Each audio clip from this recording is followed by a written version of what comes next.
A truck that is rarely talked about, but more than proved its worth. The 3-tonner, Dennis Ace. Although Dennis Brothers of Guildford in Surrey had been a major supplier to the civilian transport system in the years before World War II, with a range of commercial vehicles including trucks, buses and fire equipment, and involvement in building military vehicles was on a very limited scale. Following the outbreak of war, Dennis was contracted to supply a small number of vehicles for military purposes. Although the company had also been earmarked to produce other war materials by the War Office, as specialist bodybuilder, it was obvious they would receive contracts to build bodies for other makes of trucks, and this continued throughout the war. It is of course well known that they produced large numbers of towed trailer pumps for the National Fire Service, something that Dennis was well versed in. The military vehicle range was based on a pre-war commercial design. The 3-ton hydraulically ended tipper was one of these based on the pre-war Dennis Ace, one of my all-time favourite trucks. The vehicle incorporated tipping gear by Edbro and featured a single telescopic ram driven by a PTO from the gearbox. It actually doesn't look like you can get much in one of them tippers. I've wondered for many years why the sides were so low, and the only thing I can come up with is because of the weight issue on the axles, unlike tippers now where they're quite high-sided. But of course tippers now can be rigid 8, so they can even be Arctics, whereas this clearly wasn't anything like that. So that's the only solution I can come up with.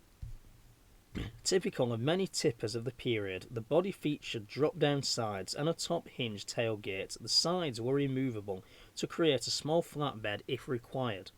The tippers were issued to the Royal Army Service Corps RASC and Royal Engineers from 1940 onwards. A long wheelbase 3-ton vehicle featuring the same cab and issued as a slurry tanker for use on military establishments. It was in fact a direct copy of the pre-war civilian model, but featured with a military radiator bush bar, just like on the Bedford OYDs for instance.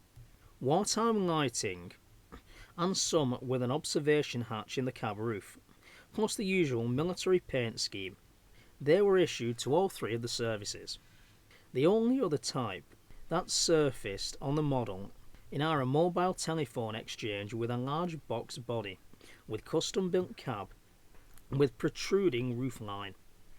In under petrol tanker, the Air Ministry put forward a specification for a 30 to 40 CWT general service vehicle to Dennis, who produced the AM 30/40 4x2 GS truck, utilising many commercial components. This vehicle, designed as a load carrier, was also used as a towing tug, a bit like auto cars, and for this purpose it was fitted with a vacuum trailer brake line and a heavy-duty towing pin. It is not clear how many were built, but according to records, they almost all served on UK home bases. That being said though, there is a little bit of footage with the tipper version actually going over to Normandy. Body versions: tipper, slurry tanker, RB10 excavator, petrol tanker and telephone exchange.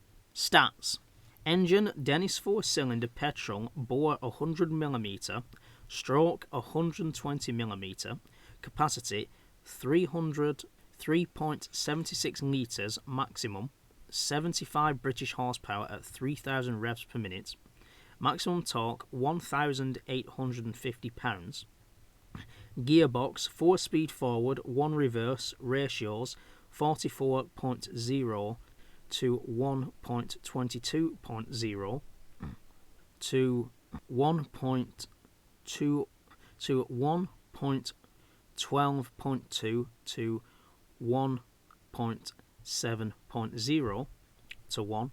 in and 56.9 to 1 in reverse. Suspension, front and rear semi-elliptical. Brakes, foot hydraulic on all wheels. Hand mechanical on rear only. Tyres, 32 by 6 dual rears. Capacity, 20 gallons, giving a range of 160 miles. Capacity, 20 gallons, giving a radius of 160 miles. Dimensions, length, 17 foot 6 inches. Width, 7 foot 3 inches. Height, 7 foot 4 inches. And weight, unladen, 2 to 15 CWT. So this is the second in the series to do with wartime trucks. The last one was the 200 subscriber special, which was the Leyland Retriever. And a chap actually contacted me about the mobile churches, because they actually had 4 mobile churches mounted on Retriever chassis for the church army. So anyway, he contacted me and said there's no models of these, and I'm thinking about getting the kit, the 132 scale kit, and then building my own body. Now, can anyone actually tell me in the comments if there is any kits out there of these Dennises, or is there any die-cast out there? I'd be very interested to know. And you never know, maybe one day my model collection will appear on this channel. Because after all, they are vehicles, and it is vehicle history. So we'll see.